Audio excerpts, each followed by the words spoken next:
सब सुख लहे तुम्हारी शरणा, तुम रक्षक काहू को डरना। साथियों, हमारे हिंदू सनातन धर्म में शास्त्रों का भंडार है।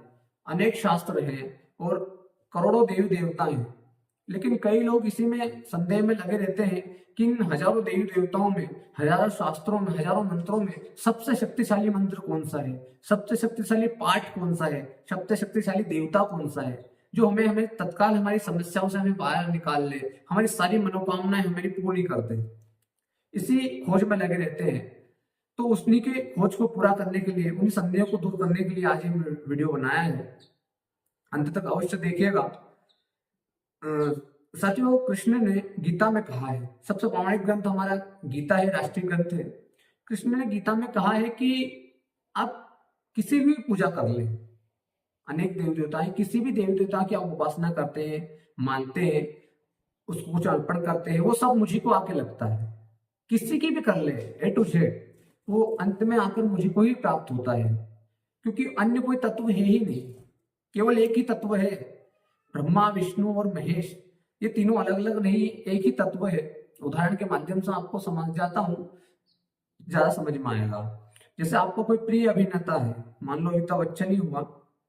अब अमिताभ बच्चन ने एक जो पिक्चर है उसमें वकील का रोल किया, अगली पिक्चर में पुलिस का रोल किया, फिर अगली पिक्चर में पिता का रोल किया, पुत्र का रोल किया, विलेन का रोल किया, हीरो का रोल किया। कितने, केवल एक अमिताभ बच्चन एक ही, लेकिन फिल्मों में कितने चरित्र, केवल एक व्यक्ति ने कितने चरित्र रचे हैं। ऐसे हमारे सनातन धर्म में एक ही शक्ति है, एक ही तत्व है। आप किसी भी नाम हजारों है उस तत्व के, आप किसी भी नाम से पुकार सकते हैं उसको। आप उसको हनुमान जी कह सकते हैं, भगवान गणेश कह सकते हैं, माता कह सकते हैं, दुर्गा कह सकते हैं, कृष्ण कह सकते हैं, राम कह सकते हैं, किसी भी नाम से आपको पुकार सकते हैं उसको, लेकिन वो है एक ही। मैंने आपको उदाहरण दिया कि अमिताभ बच्चन ने अनेक रोल किए, लेकिन अमिताभ बच्चन एक ही है वास्तव में। ऐसा जो हमारे सनातन धर्म में देवता है, सबसे शक्तिशाली ईश्वर है, वो एक ही है। आप जिसको मानते हैं, आपकी आस्था अगर हनुमान जी में है तो एक तत्व आपके लिए हनुमान जी हो गए। आप अगर माता को मानते हैं तो आपके लिए वो तत्व माता हो गए। आप कृष्ण को मानते हैं, किसी भी देवी देवता को माने आप, तो वो एक तत्व आपके लिए वही होना चाहिए। आपकी जिसकी भी, क्योंकि हर व्यक्ति को किसी न किसी देवता आकर्षित करते अपनी ओर, जो उनके इष्ट देव होते हैं। जैसे मैं हनुमान जी को मानता हूँ, हनुमान जी की पूजा करना मुझे बहुत अच्छा लगता है। मेरे लिए हनुमान जी ही सब कुछ है। मैं इनमें कृष्ण को भी देख लेता हूँ, महादेव को भी देख लेता, सबको देख लेता हूँ। इसीलिए आध्यात्म गुरु की आवश्यकता होती है कि आदमी भटके ना। अब होता क्या है कि आपने देखा होगा कि लोग क्या करते हैं कि 5 मिनट हनुमान चालीसा पढ़ ली, फिर कृष्ण चालीसा पढ़ ली, शिव चालीसा पढ़ ली, क्योंकि वो ऐसे में लगता है ऐसा नहीं होगा हनुमान जी की पूजा करूंगा तो महादेव प्रसन्न नहीं होंगे, महादेव करेंगे तो कृष्ण नाराज हो जाएंगे। ऐसा मन में आने को संदेह चलता रहता है। स्तोत्रों में भी, जैसे मैं विष्णु सहस्त्र नाम पे भी मैं वीडियो बना रहा हूँ और सुंदरकांड बना रहा हूँ, तो प्रश्न आ रहा है कि कौन सा सबसे शक्तिशाली है। भैया, दोनों ही पाठ शक्तिशाली अपने आप में। अगर आप कृष्ण भक्त है, विष्णु के भक्त है, तो आपके लिए विष्णु सहस्त्र नाम शक्तिशाली है। अगर आप हनुमान जी के भक्त हैं तो आपके लिए सुंदरकांड शक्तिशाली है। आप जिस भी देव देवता को माने, बात ये है, ये जितनी भी ऊर्जाएं हैं केवल तत्व एक ही है। बात यह कि आपकी ऊर्जा भटके ना, एक जगह आपका चित्त टिका रहना चाहिए निष्ठा से। अगर निष्ठा होगी एक देवता में तो ही आपके कार्य सफल होंगे। नहीं तो आप हनुमान चालीसा पढ़ रहे हैं, ध्यान आपका शिव चालीसा में कि हो सकता है शक्तिशाली हो सकता है, तो हनुमान चालीसा भी कोई काम नहीं करेगी। या शिव चालीसा पढ़ रहे हैं तो शिव सोचेंगे हनुमान चालीसा की वो सुंदरकांड सबसे, तो कोई भी देवता देवी देवता आपकी मदद नहीं करेगा। अगर आप 10 नाव में सवार होकर चलेंगे तो एक नाव पे भी कभी भी किनारे पर नहीं पहुंच सकते।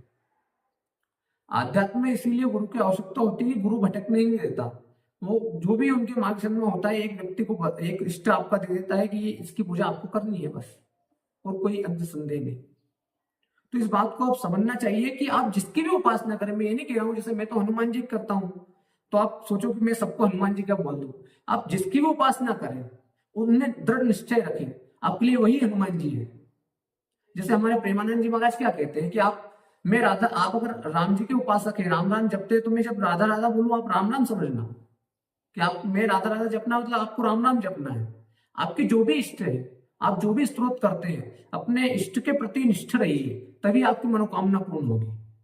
अगर इष्ट बदला बार बार कर सकते हैं, ऐसा नहीं कि नहीं कर सकते, आप सारे सबको भी मान सकते हैं, लेकिन फिर बात तो ये करके ना माने कि हमारे देवता कमजोर है, वो देवता मजबूत है, ये इससे मनोकामना पूर्ण होगी उसकी नहीं होगी। आप अगर प्रेम से, अगर आप किसी के चरित्र के प्रति आकर्षित है, कृष्ण के चरित्र के प्रति आकर्षित है, तो आप कर सकते हैं, पढ़ सकते हैं, मान सकते हैं, लेकिन ये करके ना मानिए कि वो शक्तिशाली है, वो कमजोर है। क्योंकि मैंने देखा है आपके मोहल्ले में या गांव में अगर 4 हनुमान मंदिर है तो लोग चारों हनुमान मंदिर जाते हैं, जो कि हनुमान जी तो एक ही है, लेकिन इस भेद बुद्धि के कारण कि ऐसा नहीं हो कि इस मंदिर चले गए वहां वाले हनुमान जी नाराज हो जाएंगे, नहीं यहाँ चले गए तो वहां वाले हनुमान जी नाराज हो जाएंगे।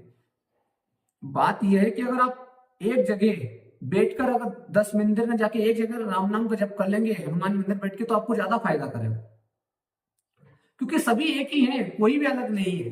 मैंने वो उदाहरण आपको दिया है आपकी, क्योंकि ऊर्जा खंडित होती है, ऊर्जा बढ़ती है। आपने देखा हो कि सरकारी जो डॉक्टर होता है उसको अन्य प्राइवेट क्लिनिक पर मनाही होती है कि आप प्राइवेट क्लिनिक मत खोलिए। सरकारी टीचर के विषय में भी ऐसा होता है कि आपके अगर सरकारी टीचर है तो आप अन्य कोचिंग सेंटर न चलाइए, क्योंकि ऊर्जा बढ़ती है, ऊर्जा खंडित होती है। हम अगर 10-40 पढ़ेंगे 10 भगवान की, तो हमारी ऊर्जा 10 दिशाओं में बटेगी। इसलिए एक जगह चित्त टिका के रखिए, एक इष्ट में चित्त टिका के रखिए।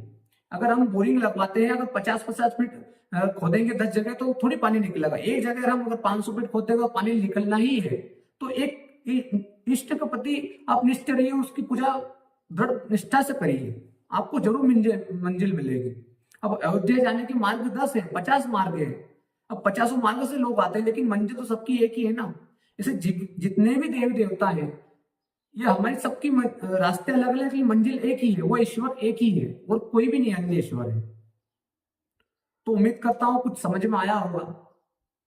अगर वीडियो अच्छा लगा हो तो